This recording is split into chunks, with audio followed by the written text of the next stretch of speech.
If you don't have a good hook, you just don't have a good video. And then the hook is what is going to keep people watching, right? So that hook, I'll maybe iterate that 50 times before I actually pick it. Like, I really make sure that is something I think is interesting and prompt someone to like be more interested to watch the next sequence, which the next sequence might even be 1 line or 2 lines a word long. You can't waste any time on short form content. Welcome to the Web Design Business Podcast with your host, Josh Hall, helping you build a web design business that gives you freedom and a lifestyle you love. Hey friends, it's great to have you here. I think you're going to be very excited that you showed up for this one. If you are someone looking to get more clients through social media videos. Now, my guest in this episode, Blaze Smith, has done an incredible job very quickly in his young entrepreneurial career so far in using more specifically Reels to land some really legit web design clients. A lot of them bigger brands and even folks who are CEOs, founders, and marketing directors in these bigger brands that are seeing his videos. So in this convo, we're getting into everything. I mean, a huge shout out to Blaze here because this is kind of like an audio masterclass for social media videos, particularly Reels, with how to plan them, how to go about the strategy with them, the nitty gritty of the timing, the spacing, the editing, the planning, the scripts for all this. I mean, we really get into everything. So a big thanks to Blaze for sharing everything he's learned in getting some really good clients through mainly Instagram and TikTok, but other channels as well. You can connect with Blaze at his website, shovel.studio. That is also his handle on Instagram and TikTok, where he has growing followings and most importantly, how he's getting clients. And I want to leave you with a quote before we dive in, because the creator, Roberto Blake, has recently been quoted in saying something to the effect of, there may be market saturation, but there's not a saturation of quality. And Blaze is a really good example of how to do Reels quality. Let's dive in.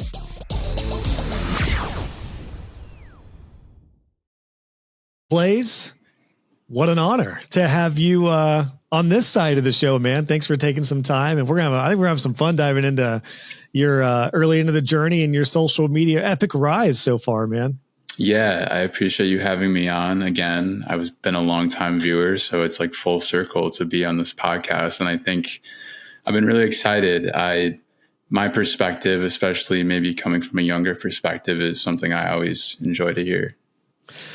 I have to warn you and apologize up front for the amount of puns that I'll probably kick out today. Your name is just like, it's so punnable.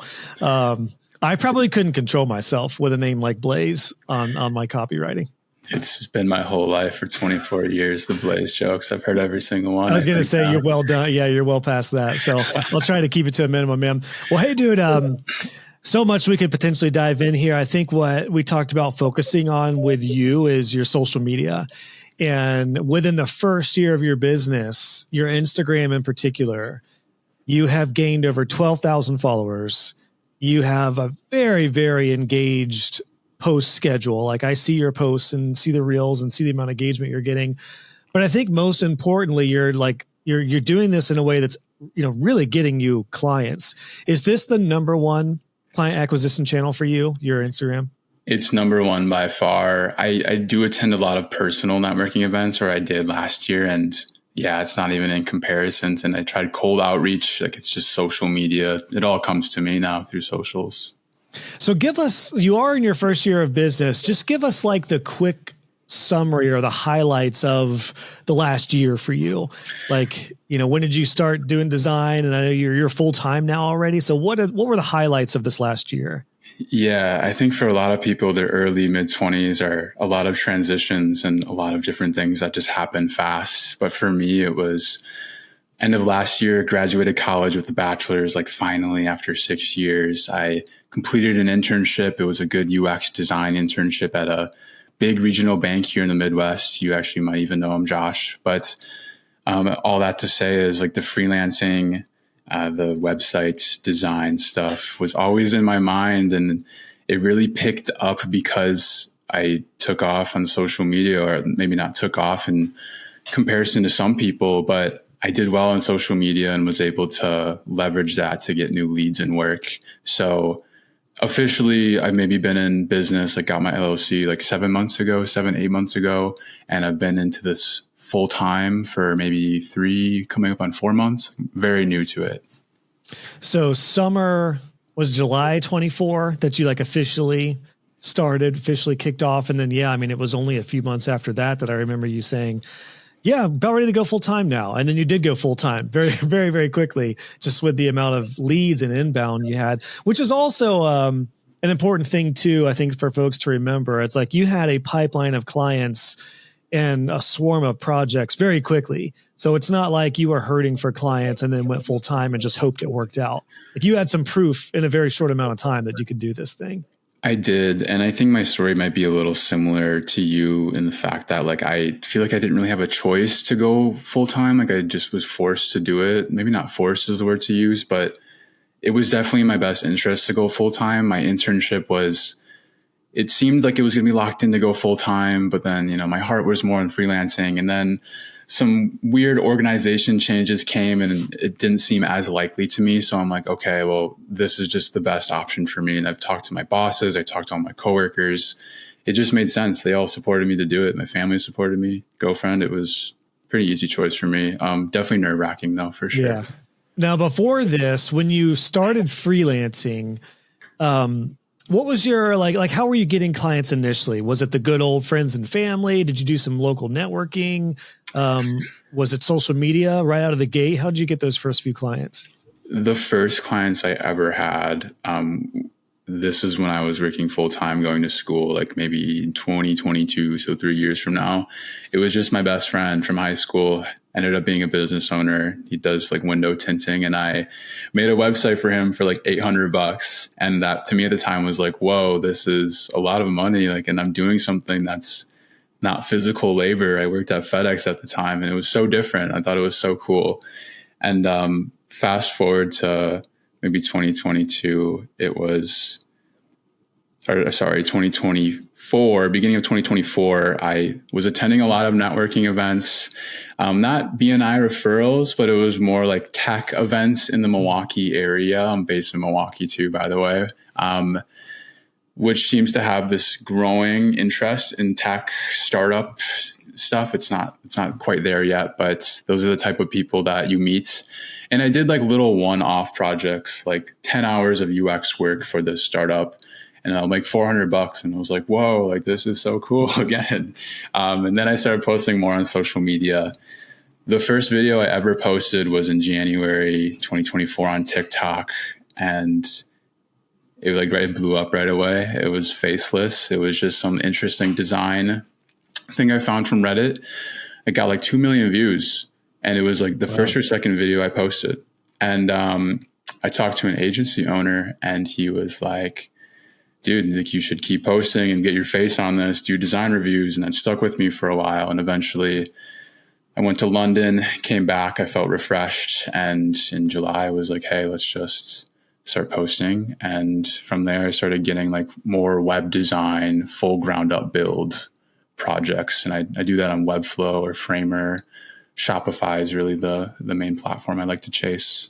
So you had been kind of dipping into just casual freelancing, just dipping your toe into the water through 22, 23, 24 is when you really got a little more serious, it sounds like. And then that's when it became official, was 24. It's good context to know too, because it's not like you didn't have any experience and then just started in July of 24. It's like you had kind of played around and dabbled in it leading up to all this. Yeah, totally. And I shouldn't downplay this either. I have an associate's degree in web design too. So like I already had the technical concepts in my head. I just had no idea how to apply them to real life. And to be honest, a lot of the concepts I learned were like these more hardcore JavaScript programming classes I took, not really any design at all, actually. So like development I felt comfortable with. It's just applying that to someone paying you money was just like super intimidating and very nerve-wracking the first few times for sure.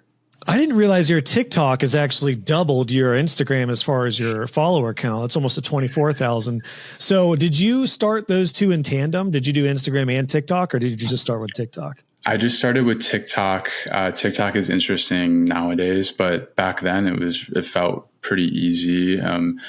I was just posting experimental content, my face over images and videos of websites, and really just doing the least amount of effort to post twice a day. Sometimes I'd post 4 times a day, but these videos took me maybe 15 minutes to make sometimes. It was really low effort. And I was just talking to someone about this, looking at my old videos, but I would showcase like funny websites, like interesting. This one website was just a list of sandwiches rotating. And that's all I said is, this is just a list of rotating sandwiches. It was funny. And I got a client through it because they're like, hey, I saw that video. And then I went on your profile and saw your other stuff. So it's just, something stupid like that got their attention and wanted them to work with me. What made you get into Instagram, and how long were you doing TikTok before you decided to make Instagram happen as well? I probably did TikTok for 3 or 4 months before I started posting on Instagram, and a friend came to me and said, hey, why aren't you posting on Instagram? Like, just post the same content, on Reels. It's the same thing.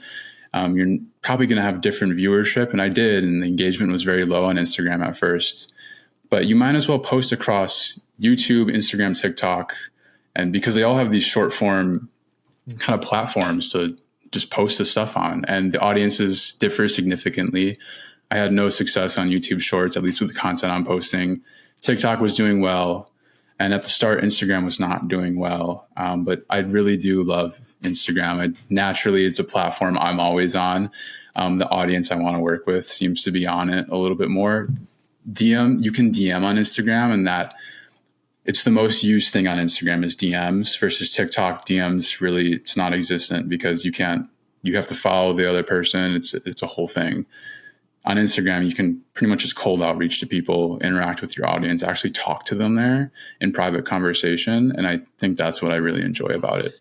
You answered a few of my follow-up questions to the difference between TikTok and Instagram, particularly with the DM stuff. And then, as you mentioned, sounds like some of your more ideal clients were Instagram facing. And I know you're working with some brands, both in the sports world, athletics, and a few other like tech brands and stuff as well. What type of clients were you getting through TikTok? Through TikTok, it was honestly, I'm still getting clients through TikTok a little bit, even though it's not my main focus. TikTok is where a lot of people first see me.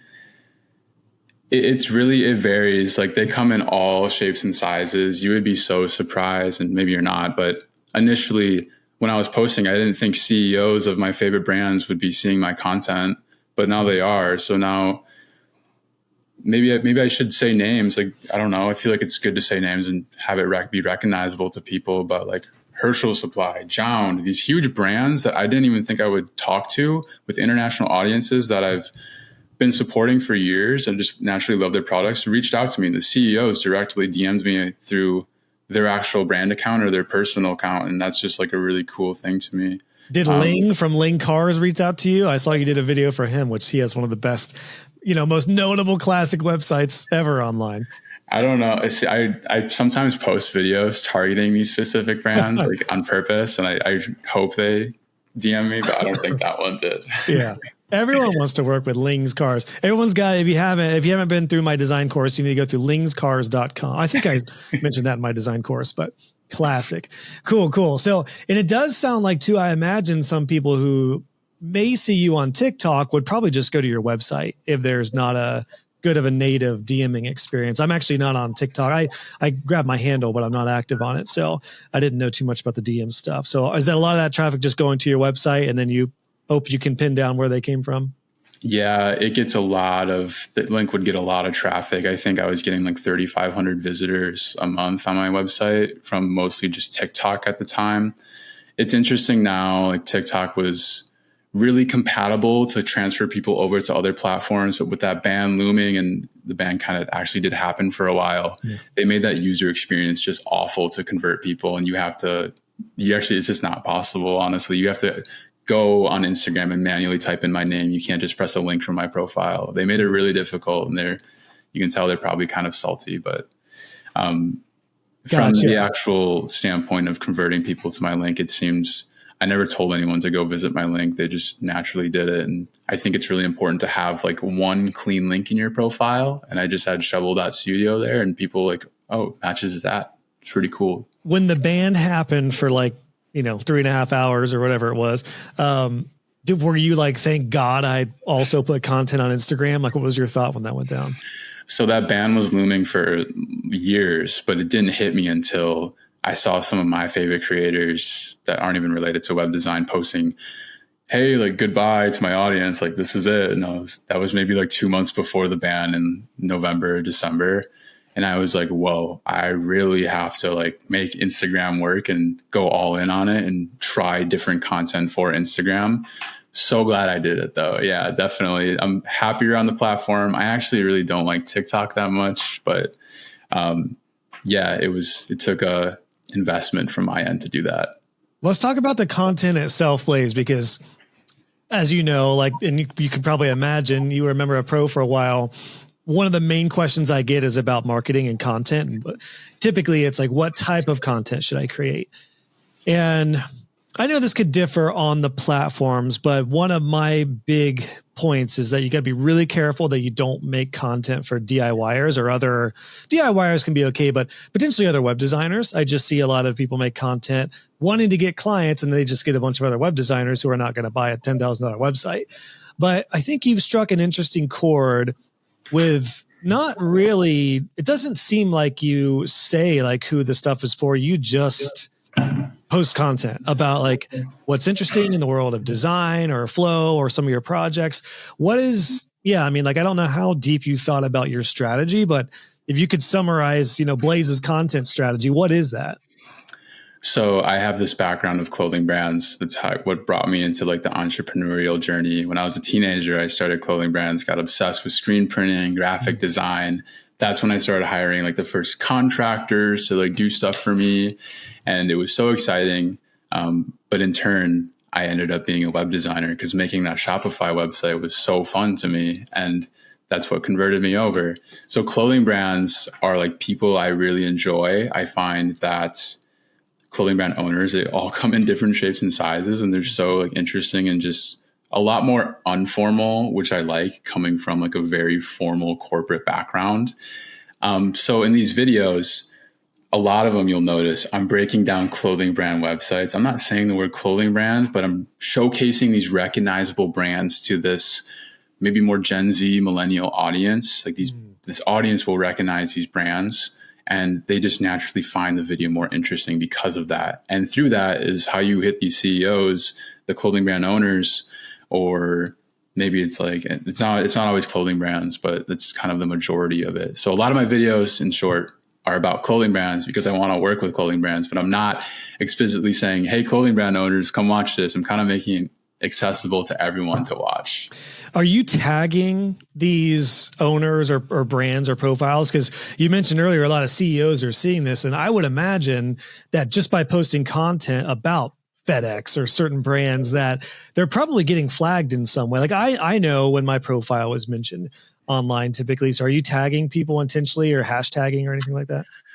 I found that tagging doesn't work most of the time, or let me rephrase it. Tagging the brands you're breaking down in the video, I haven't found much success with personally. There was one big brand on Instagram that reposted my video, but that was it.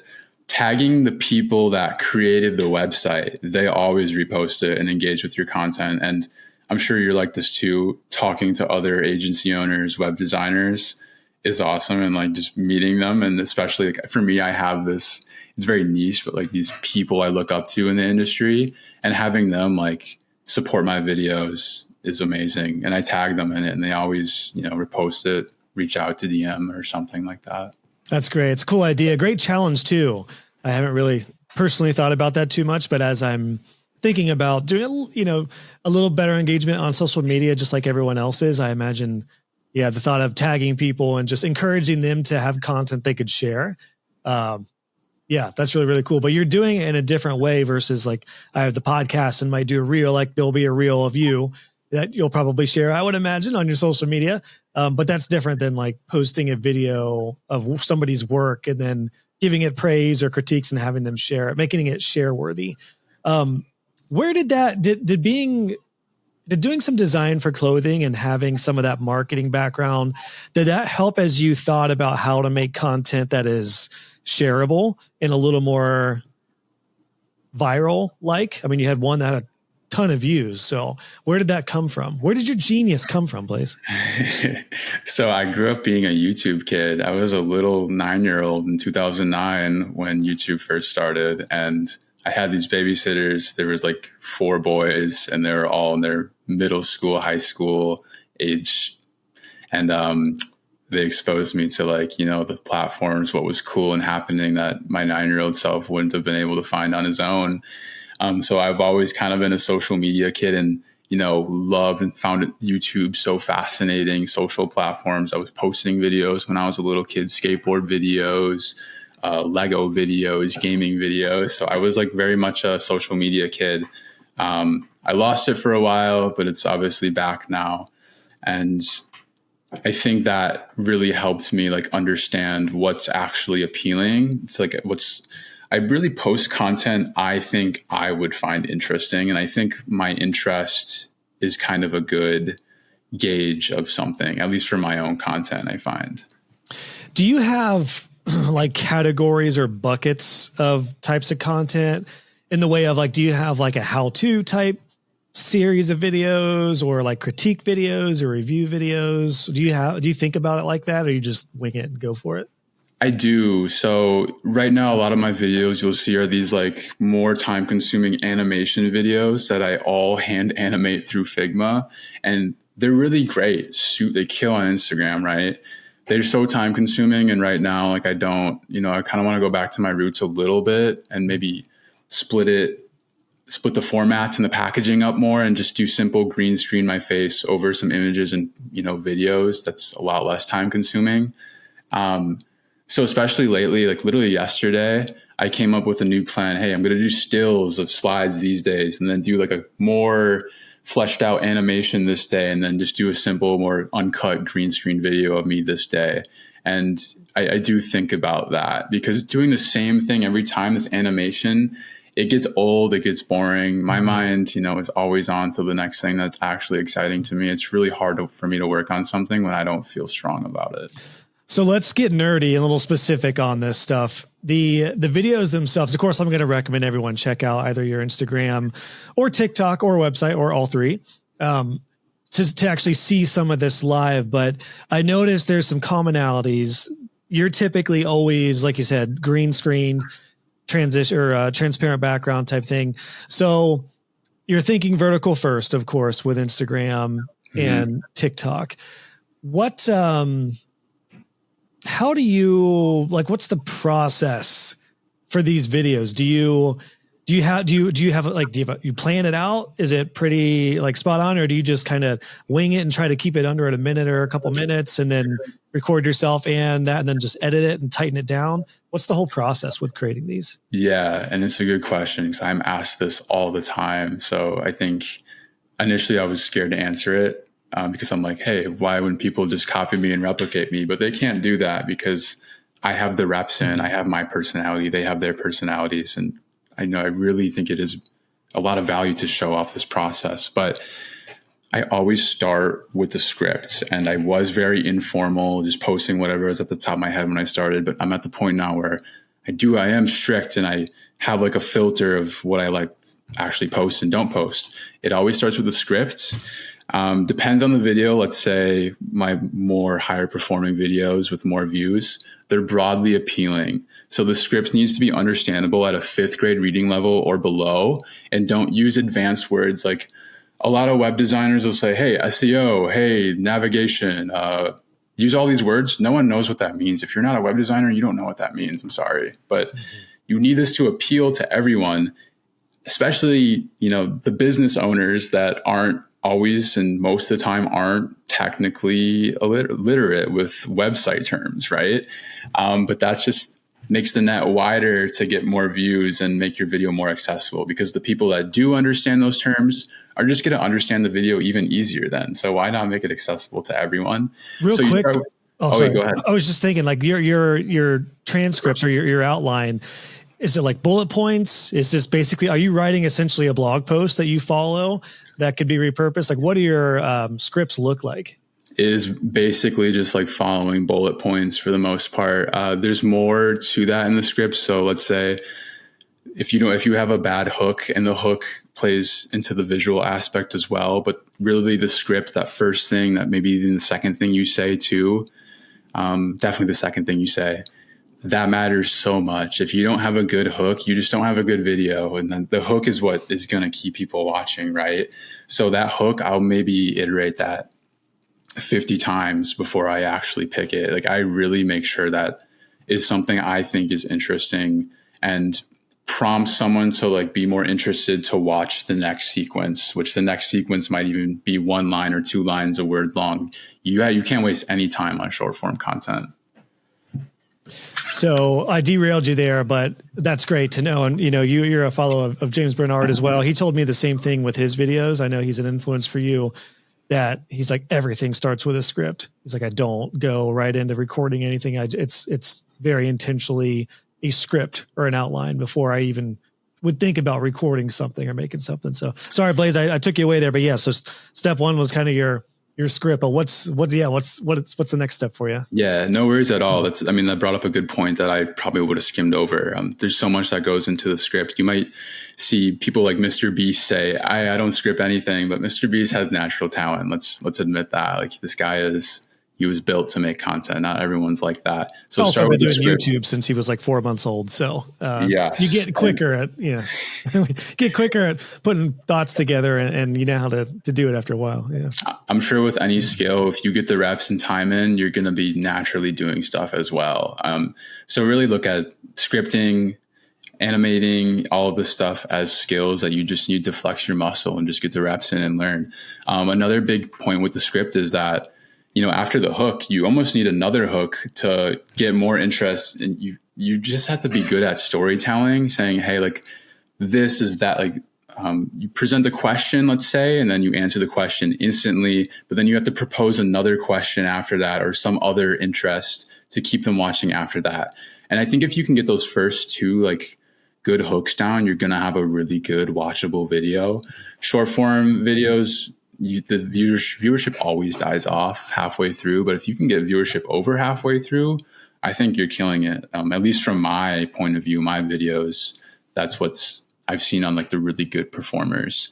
So yeah, once you have a good script, a good hook, probably read it 100 times, not that many, but keep rereading it and say it as clear as possible. Use a good tone of voice. You'll see in my early videos, I am very monotone, or I was very monotone. And that is actually something that prevented me from starting social media. It's something I would get made fun of for.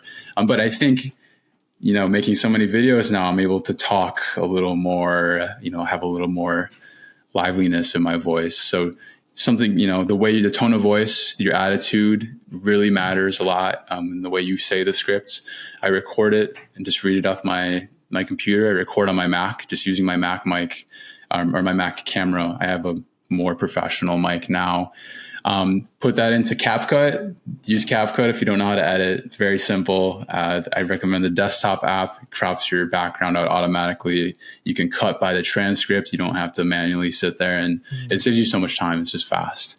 I take the green screen background on and edit from there. And if you're looking at my more visual animated videos, not just me talking over images and text, but it's more of a voiceover talking through this nice flow of UI, I do that all in Figma. I'm pretty advanced with Figma. So this is something that requires for sure.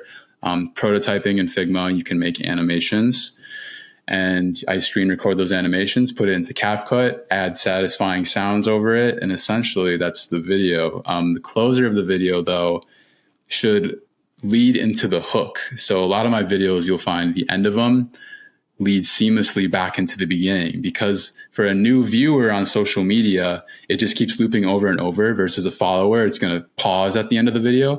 But for a new person seeing your video, it's just looping, and you can catch like extra views by doing that. And it just makes the video better and more high quality, in my opinion. That's genius. I think it just last night I was watching a video and I was like, wait a minute, I've already heard this part. It just looped. I didn't realize it looped. Yeah.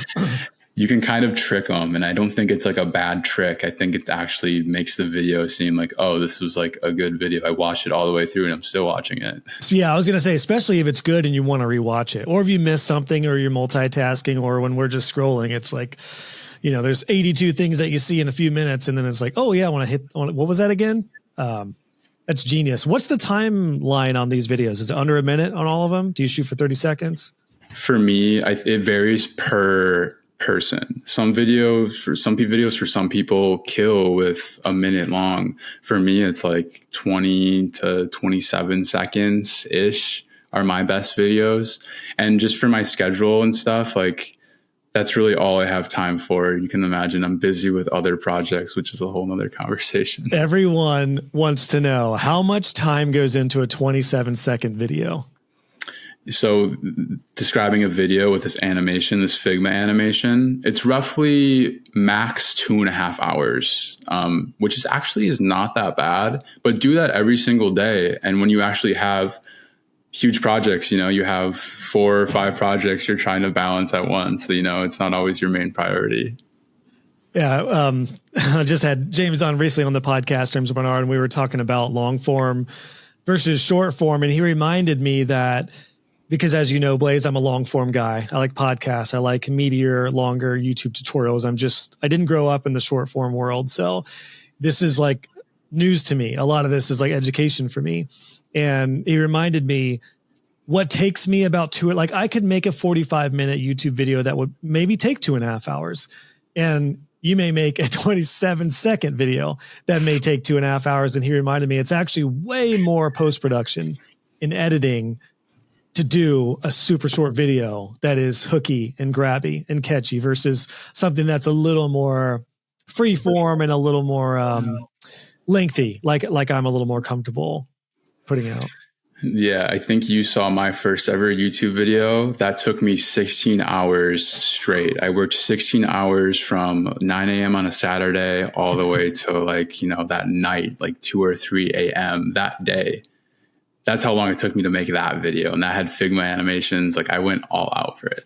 I remember when you showed me that in Pro and I was like, well, congrats first of all for getting on YouTube. But then I was like, whoa, I was like, hey, I couldn't imagine. I was like, didn't I ask you like, how the heck long did this take? It was almost like 30 short form videos stacked in one, which I hope you're able to repurpose that somehow. But yeah, maybe you could even repurpose that into like 2 or 3 minute shorts or 2 or 3 minute smaller videos on YouTube that are part of a larger picture. But yeah, I was like, wow, you're a short form guy, messed up with long form for sure on that one.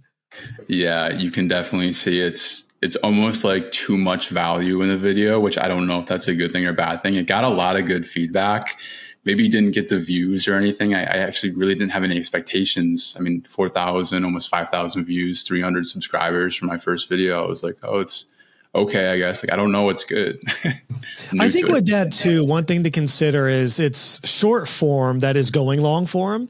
And I think just like me trying to create a 27-second video with one of my typical long intros, I wouldn't even get through an intro by the time your videos are done. Like, they just don't work the same. Like, I feel like if you're going to go long form, what I've learned with YouTube at least is that you can do some more quick cuts and animations in the beginning. And this is pretty common with tutorials. It'll be a little more flashy in the first minute or so, but then through the next 10 minutes or 15 minutes, it's a little more watchable, like long form wise. Because a lot of people are watching YouTube videos, multitasking or doing something else, or they're just in a different headspace I've found than shorts and short form, like actual YouTube videos. So most YouTube video watchers, they're looking at like, okay, is there something like 5 or 10 minutes, maybe 15? That's generally the sweet spot. So if I could give any advice, if you decide to go YouTube, that's how I would approach that, the longer form stuff.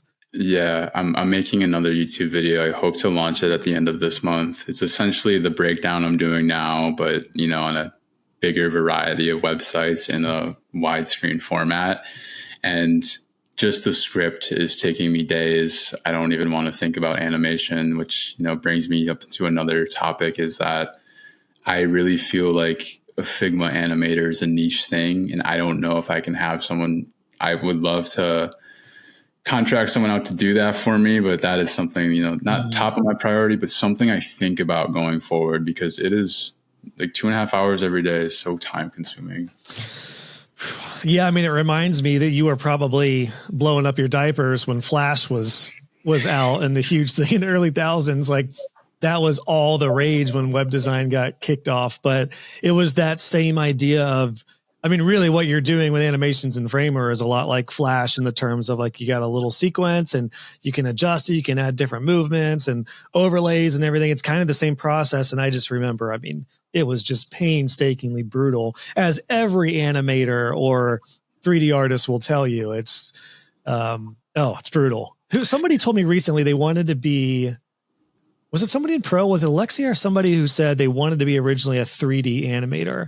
And then they did like an internship and saw the animators like going in and like one frame at a time, just moving every little piece of thread. And they were like, oh my God, I'd lose my mind doing this all day. So it's the attention. You need a very strong attention to detail, which for me, I was doing a lot of animations at that internship before, and I'm lucky I went through that and learned, because that internship taught me the value of animation for sure. So good to know on your process, the type of videos you're doing. They're vertical. Typically you're cut out using CapCut with a transparent background. You kind of pop in and out sometimes, doing a lot of screen screen overlays recording, and then your Framer animations and stuff like that. What is do you have a call to action sometimes on some of these that is ever like a work with me, or is it just simply more entertainment and education versus any sort of persuasion or sales or call to actions? Yeah. So it's a good question. I'm really trying to get better at call to actions and converting an audience. I think I can convert them to my services pretty well, because you don't have to say, hey, work with me. You just show what you know, essentially. But I have a lot of interest in selling products. I think it's like something really fun about building a product, testing it, and then launching it and having it be successful. And I did that with a Notion template, pretty low effort, I would say. I think right now it's very trendy, and you were on this before everyone else, and I admire you for that. But it's very trendy for creators to make communities and sell Notion templates right now. It seems like everyone wants to do it. It just seems like more of a cash grab type of thing, and I had to back away from it for that reason. I didn't feel good promoting it, even though it is something that I actually do find to be very valuable. I'm not sure how well it fit with me, but I did make money on it. But anyways, to answer your question, you kind of, again, the rule of thirds here: post like a broadly appealing piece of content, then maybe something a little more niche that your audience would understand and be closer with, and then very hard call to action. So just do this every 3 times, like every 3 posts. That's kind of the rule of thumb I've been following. Posting maybe, I've had times where I posted every single day. I think that's good on like a 6-day schedule at least, but not everyone has that, obviously. So you got to space up the content, because if you're just posting call to actions all day, like you're going to lose trust, and it's just annoying. No one's going to buy your stuff, versus posting them very infrequently. I'm learning this too. So I'm also into this new side of the creator business, getting partnerships and brand deals, which I didn't expect at all, but the money is amazing there. I mean, I think it's good to be transparent about numbers. It's interesting. When I can get $1,500 per reel, what's the incentive of doing a website project that will take me months, sometimes. But the one thing I'm learning, and the thing that like I maybe feel a little insecure about, is, man, I really hope I can get conversions and make this investment worthwhile for the person I'm working with, because I really support their business and what they're doing. But yeah, all that to say, don't post call to action as much and space them out. If, post less call to actions rather than more, I would say. Yeah, it's kind of interesting how that same approach has taken different forms through basically every medium. Like it's the same thing with podcasting. It's the same thing with newsletters. It's the same thing with long form YouTube content, any type of medium.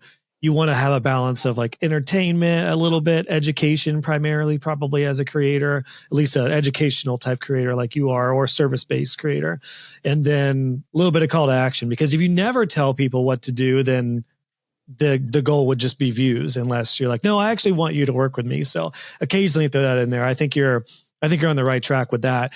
And yeah, it's really cool to hear that the brand partnership and sponsorship stuff is working. I mean, the reality is you're a micro influencer now, and you're getting exposure and views and eyeballs on a lot of your content. So it doesn't take too long to be in that position, even on a really small level.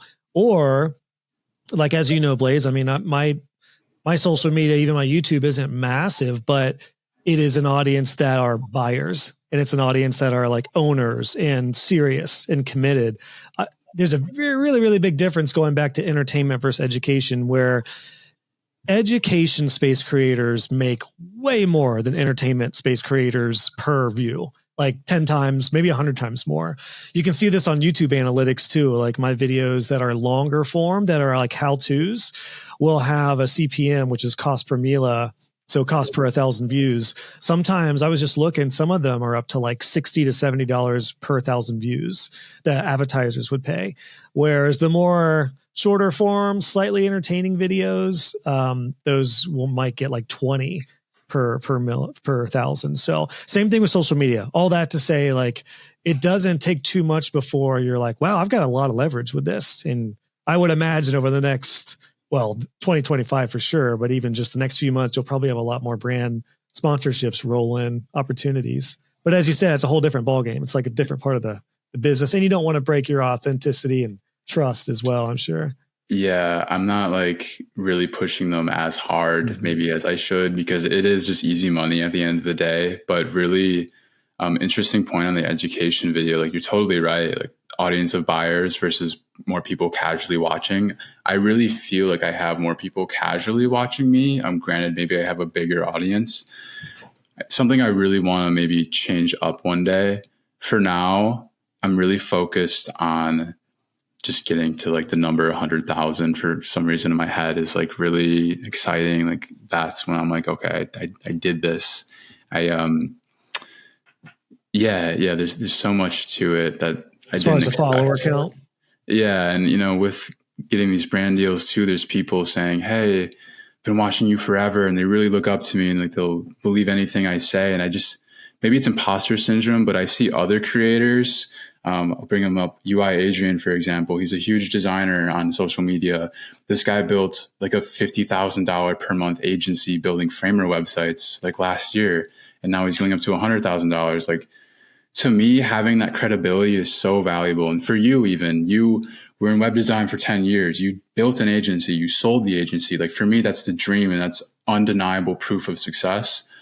I'm early into my career, obviously, and I'm working to that undeniable proof of success where I'll probably feel more confident, pushing my own products towards people. But for now, to get to that point, I just need to keep servicing recognizable brands and doing good work with them is my main goal. Yeah. Look, I think, Blaze, honestly, this is something I've noticed with a lot of younger entrepreneurs like you and Landon and some others who are in pro who, are the Gen Z entrepreneurs, is it's so corny and cliche, but like, delayed gratification is what you just have to keep on remembering. It's just there. And there's honestly, I'll tell you something that a mentor told me, because I shared sentiments that were almost exactly what you just said. And he was an established business owner who eventually sold his IT business. And I just kind of felt like I was behind the 8 ball and taking forever, and other people were getting farther faster than I was. And he's like, Josh, you're doing great. He's like, you're on an incredible track. Like, he's like, don't wear yourself out. There's no rush to success. And I was like, ooh, I needed to hear that. So, I mean, honestly, your proof of work and success is, I mean, you have 12 times the amount of Instagram followers that I have. You have 24 times the amount of TikTok, like you're way ahead of me in some areas. In other areas, you're still in your first official year of business. So, man, you keep right on this track, and then you'll look back in a year and be like, wow, there's phase 1 of success, and now there's phase 2, which is like a little more serious. You've been an entrepreneur through and through, but now you're becoming like a true business owner minded on this. And 100K is cool. I get it. I mean, I have that same goal for my YouTube channel. At the end of the day, it's 100% a vanity metric. And on YouTube, at least, it's nice to have the plaque. I'm sure hopefully one day I'll get there. But I've also realized, like, the true success is what is happening outside of the screen. Like, what do you want your day-to-day to look like? What do you want your calendar to look like? I've got, Blaze, like I've got 3 kids, work from home, spend a lot of time with them, want to be present. And as long as the bank account is filling up, I don't give a shit how many subscribers I have now. Those are the most important metrics. So I don't know if any of that helps with where you're at, but it definitely does. And it brings up this interesting point I've been like thinking about a lot recently. I talked to a mentor. He has his own agency. I just actually talked to him today, right before this call, ironically, but he's amazing. He has like 5 or 6 developers below him, and he's doing all of these cool projects, working with these cool brands in my city here in Milwaukee. And I remember one of the first times I met him, I said, what was it like when you first like started this agency, this, freelance life, whatever it was? And he started right after high school, but he was like, Blaze, like my life it was just a different time back then. The internet was just starting or like not even created. Now, like the time I'm living in, it's so different, right? Social media wasn't a thing back then versus now. So even for you, Josh, like if you were my age, I guarantee you'd be, finding success on social media too, because you just have to have success to have a successful business. I think nowadays social media ties so closely with that, in my opinion. Interesting. Yeah. I mean, I do feel like if I were coming up in the age of social media, I think wherever you hang out, whatever medium you're consuming, you're interested in, which is probably like what you mentioned earlier with Instagram. The good news is, I mean, the reality is, I think a lot of people are taking complete hiatuses off of social media. So it's definitely possible to not go this route. Obviously, we're exploring your social media because it's working so well, but you enjoy it, and you are an entrepreneur through and through. You're cool with working long hours. You're cool with spending a Saturday working 16 hours. A lot of people wouldn't do that. So you have it in you to make this work. And I'm sure eventually, in 5 years from now, maybe when you're at a different place in the next phase of your life, it'll be like, yeah, I worked a lot back then, but I've scaled things back and trimmed things down a little bit. But the cool news is, I mean, I do see and have seen a lot of creators go the route where there's more emphasis on things like books, podcast appearances, in-person events, guest trainings, online community versus social media. So there's definitely so many different avenues, but I think too, my goals are, everyone has different goals. Obviously my goals are to work with like big recognizable brands, at least, and I've been able to do that so far. I can't talk about the one I'm doing, but I want to talk about it so bad. So I think you might know, I posted it in Web Designer Pro previously. It's awesome. But if I was just stagnant in Milwaukee, I wouldn't be meeting clients. I wouldn't have clients from Australia, LA, New York, Paris, Sweden. I have these diverse clients from all over the world, which was possible through social media. And that's my goal, is like, I don't necessarily want to work with local businesses. I want to work with, some of these bigger brands, and social media is a must for me, unless if I'm traveling to these places every week, which I'm obviously not doing. I love that you said that, Blaze, because that's it. It's the goal. Like, what type of clients do you want to work with? For you are doing exactly what you need to do and exactly what you like to do. And it's working awesome. So I wouldn't change a dang thing. Whereas, people who want to do social media to get local clients, completely different strategy, completely different ball game. There's just so many, because even social media doesn't necessarily need to bring you national or global. You can do social media and SEO and website stuff in a local way.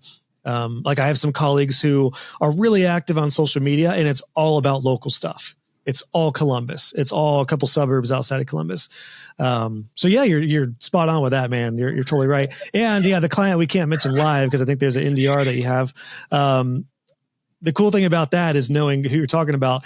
You probably wouldn't have got them with my preferred routes of marketing, with podcast interviews or a book. It's like, no, what you did landed your dream client. So all power to you. Yeah, it's actually funny. Maybe if you're just targeting local businesses, I wouldn't say organic content is the best approach there. It's probably targeted ads, or even better, in-person networking events is definitely going to be the move there. Yep. Heck yeah, man. Trying to think if there's anything.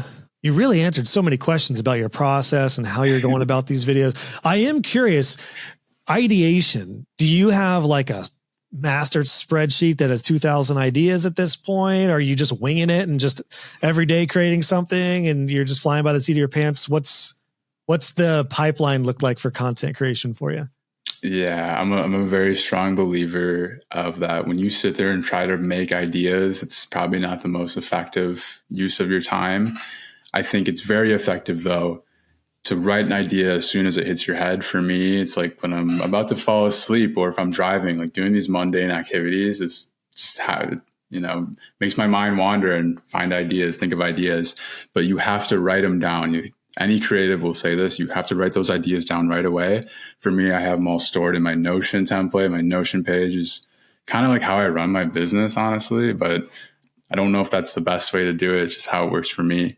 And yeah, I can just kind of go through all of these ideas, see what's, interesting. And I'm usually not at a loss for what to post about.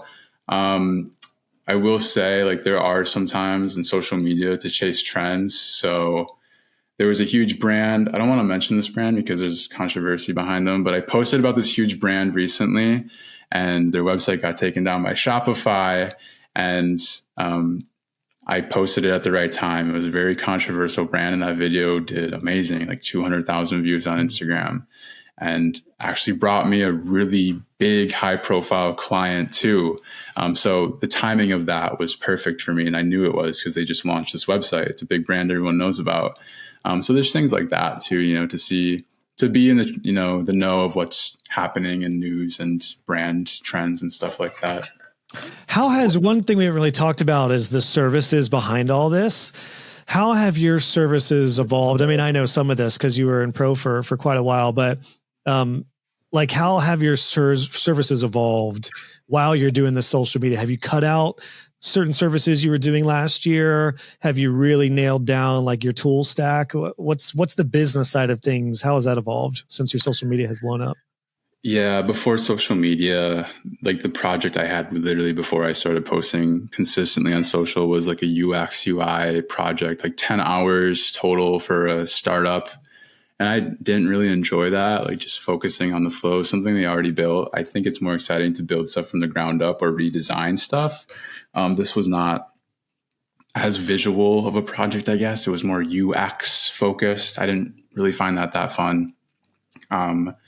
So I mostly just focus on redesigns, ground up builds. I've always wanted to dabble into Shopify for clients, and social media brought that to me. I finally got clients wanting to do Shopify websites. In Milwaukee, there's not much of like clothing brands going on. There's one big one, which I'm hoping to close a project with actually this week or next week. But again, social media put my face, the algorithm, I trained the algorithm to put my face in front of the people I want to be in front of. So it did work locally. It did. Yeah, it did actually. Like, thinking about it, like it's kind of crazy because I was wearing this hat. So another thing in my videos is like these hats are so key. When I'm talking about a more niche clothing brand, I might put on like it's a holiday hat. The brand is called Holiday. It has a little H on it. If you know, like if you recognize the logo, like I have this interest in brands. But in this case, I wore the Milwaukee hat. The owner's like, and I met the owner briefly. He didn't really remember me, but he said, "Hey, are you based in Milwaukee?" I saw the hat and I was like, "Yeah, I'm based in Milwaukee." That's a great point. Everybody wear your local swag if you're looking for local clients. Yes, it's valuable real estate. Your head in videos is valuable real estate. Truly, though, like it sounds funny, but it's true. So what's your sweet spot now with what's your ideal project now? Is it a clothing brand that's an online store? Is it UX and UI design, both? What's your ideal project? Ideal project is a ground up Shopify build for like a new store, or just a complete redesign, which essentially is just a ground up build of a new store for an existing brand. You can put a bigger budget to those and it's more exciting. A lot of collaboration between you and like the designers or other brand owner. Just a lot more exciting to me. And that's possible because social media again. And what's your cadence right now with posting on socials? Is it at least a few times a week? It varies. When I first started, I was doing 2 to 4 times a week, and that was just not sustainable. But I could do it because I didn't have a lot of work, other projects going on. So I just had the time. And I saw a huge influx in January.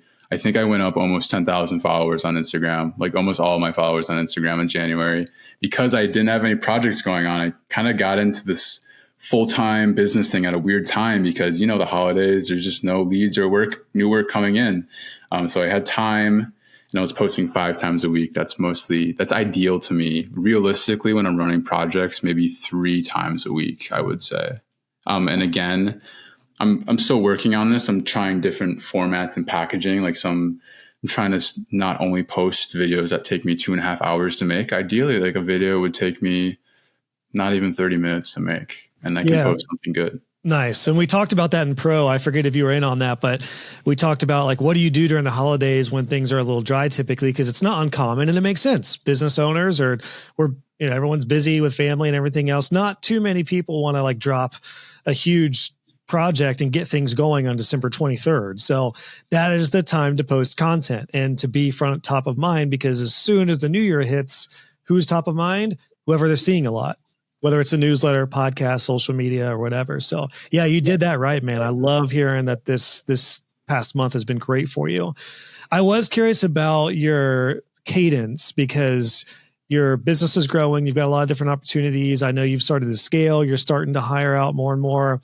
So I was wondering, how are you what's your plan to balance the marketing, the social media content, along with actually getting work done and being a team lead in some ways? When you first had James Barnard on the pod, he really drilled into my head 50% marketing, 50% actual hands-on work. And this was a version of Blaze that was like 1.5 years ago, sitting in a cubicle in a corporate environment, just taking notes. I used to sit there and take notes of all your podcasts. But that one really stuck to me, and he's so right. Like, posting YouTube or posting for right now on Instagram for me is a part of my job. It's how I get leads. So ideally, I'm spending half my time doing that and half time doing hands-on work. In the perfect absolute world, what I'm trying to build is I can post on social media, because right now I find that I enjoy posting content, growing an audience, like very much. I enjoy it. But not necessarily doing the technical, being in Figma every day, being in developing code. Like, that's not really something I want to do all the time. So ideally, it's like I can get leads, clients through social media by posting, and then just, put them through the system, have a good set of people I can trust to deliver work on time. I don't mind managing the project or client relations. I think that stuff's fun. But that's what an ideal, perfect setup looks like for me, and something I'm actually actively building. I've been able to successfully incorporate develop contractors into my projects. It's finding a good designer I can trust next, which for me, this designer needs to have a specific taste. I'm mostly a designer. You know how it goes. Like, this is a really important thing for me, but I might have found someone, so that's good. Awesome. Yeah, man. Scale your wait time. Get that job description in place, recommended tools, requirements, and here we go. Although it sounds like you're probably already past that point. So awesome. I need a careers page. I thought about a careers page the other day, and I'm like, how do I filter this out even more? And I think I don't know if it's legal, but I think a question I want to put in there is like, what is your favorite brand and why? And if they give some sort of stale answer, that might kind of filter it in my head. I don't know if this is the best approach, but there's like an attention to detail and this kind of knowledge of culture that I think I bring to like web design that people find interesting and why they want to work with me. So, having a designer that understands that is important. Yeah, there's nothing illegal about that. Look, when you create your own business, you create the rules. So you can ask whatever heck questions you want as far as a filter, because it's more of an interesting prompt, which is obviously really important to how you run the business. So, no, I think you're right on with that. I would avoid a careers page just because you're going to get swarmed. Yes. You could have a hidden one that if you need a role, then there's of interest with that. But that could also be a Notion template or an email template. That could be something, because you're not going to have to hire, too often. Hopefully you only have to hire a couple of roles and you're good for a while. So yeah, I wouldn't worry about, doing a careers page unless you want to be 30% HR for the next couple of years. So that's good to know. And I took your scaling course. I've taken all of your courses and I find them very valuable. All of them related to like business side of things. Something I think about is like, who do I hire first? And it seems like I probably have that nailed down already, but very valuable learning I got from your course, I should mention. Awesome. Well, I hope it was valuable enough to answer that question for you. I mean, as a quick aside, I would just say whatever is either most time consuming and or draining. And that's pretty much the two metrics to judge. Like if it is the video editing, then as you mentioned, that's tricky just because of the way you edit. You would have to see if somebody could do something similar and come up with a process with like the screen overlays and stuff. Like maybe you do a screen recording and then they are the ones who chop it up into the animations. But you're not alone. I mean, James Barnard mentioned in our last interview, he's in that same boat. It's hard. I don't even hire out much actual editing because it is kind of a personal thing. And it sometimes depends on when screen recording, like somebody else is not going to be able to screen record like you would necessarily. So true. Yeah. So if there's other things you can get off of your plate, start with that. But yeah, either one of those metrics, time or draining. Blaze, this has been awesome, man. Super, super pumped for you. Again, early in the journey, how'd you say it earlier? Your proof of success is there already. So it's just going to be amplified over this next year, man. I have one final question for you. It's kind of a selfish question, but before we get to that, we talked about your Instagram, TikTok. Where should everyone go? What's the handle? Where should everyone go to connect with you and actually see this live? Everyone check out at shovel.studio. That's my website too, shovel.studio. Shovel.studio everywhere. I keep it simple. Actually, YouTube is Blaze-SMT. But first, go on Instagram, shovel.studio. I have to thank you, Josh. You've been a huge mentor of mine. Web Designer Pro taught me a lot of these concepts to make me sustainable for myself. I'm not just keeping my head above water anymore. And it's a really good feeling, at least for this month. And it's because of all these concepts you've taught me, getting these reps in. Like I think I very quickly progressed here, or at least I hope I did. Maybe not as fast as I'd want to, but what an honor it is to be here. This has been great.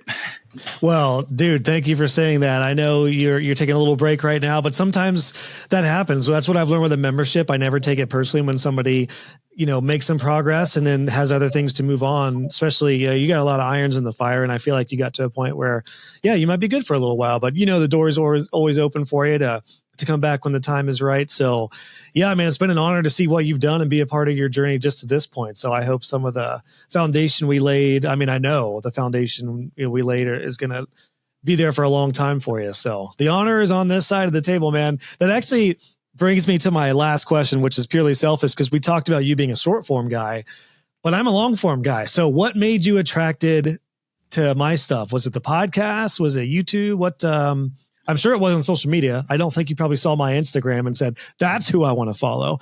My Instagram is like purely connecting with, a smaller audience. So yeah, what brought you into my world? I didn't actually find you through YouTube. I just typed in web design on Spotify and you were the first one to pop up. So you got that Spotify SEO, which is great. You're naturally very talented at SEO and you know what you're doing. But honestly, there was no one really competing with you in terms of Spotify web design podcasts. Spotify was just more accessible for me to listen to podcasts at the time. So yeah, I listened to you for like 2 years almost before I invested into Pro. So it's kind of funny, like how much your voice has been in my head versus mine and yours. Like it's this weird human interaction, right? I'm experiencing that myself with social media too. That's awesome, man. Well, and it sounds like you'd mentioned earlier you were at a desk job listening, and even though you're a short form guy, there is times where we all are digesting different content differently. Like you couldn't be scrolling through social media, probably, hopefully, when you're supposed to be working, but podcasts can often work out. And even though I'm a long form guy, I'm looking at more reels and short form stuff now. So it is kind of cool to be able to be there for somebody when, depending on how they need you. So that's awesome, man. Yeah. I think something that really stands out to me too is like, you're just naturally like the nice dad figure, at least from my perspective, because you talk about it all the time. And I love these creators, don't get me wrong, but there's a lot of like bro business hustler, like you should be working 100 hours every week. And like, you didn't really give off that vibe to me, you put the idea that like I can do this and like have, the lifestyle I want to live. That's like that's your whole thing. And I enjoyed that a lot. And that stood out to me a lot as well. I should mention that. Oh, that's awesome, man. Well, I appreciate hearing that, especially from you, because you're not in that season of life yet where there's kids and you're at a different place in life. But I feel like you're probably catching the industry at a certain point where I think a lot of people, even younger, are kind of hesitant to the hustle bro culture.